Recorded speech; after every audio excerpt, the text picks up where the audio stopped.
I'm handling over 20 million pesos na mga different clients ko. Maganda naman yung profits ko din, no? If you notice, di ba?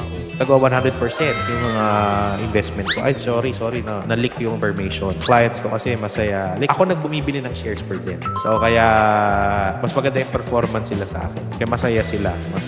Buti silang masaya. Ako sakto lang. We want you to be also guided onto that. Para hindi lang manual trading or active trading yung source of income.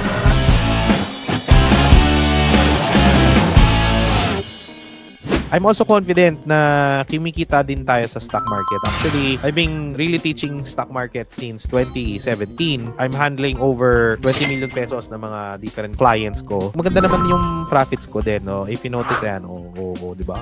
Tagawa 100% yung mga investment ko. Ay, sorry, na-leak yung information kung anong binibili kong stock. Panoodin niyo yung replay. Pero syempre, nagbawas-bawas na ako kasi medyo mataas. Pag sisisi ko doon, dapat di ako masyado nagbenta. Mas malaki pa sana yun, guys. Pag medyo million na kasi yung portfolio, medyo kabado ka na ng konti.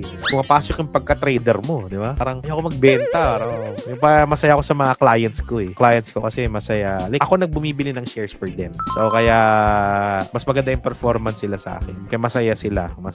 Buti silang masaya. Ako sakto lang. Long-term investing yan. Magkakaroon tayo ng long-term investing course. Para yung profits nyo sa Forex or in gold trading, you know where to put it. Given the fact, natatalo ka, nasusunog ka, at least dito sa stock market, long-term investing talaga, really building wealth over the long. Hindi naman always ready yung psychological wallet mo to handle 4 million na port, 10 million na port. What if magkaroon ka ng ganung profits? Hindi ka naman ready, mababalik mo lang sa market. Kung ma-diversify siya based on what you can handle at that moment, kumikita ka pa din on other asset, just like stock market. We want you to be also guided onto that para hindi lang manual trading or active trading yung source of income mo.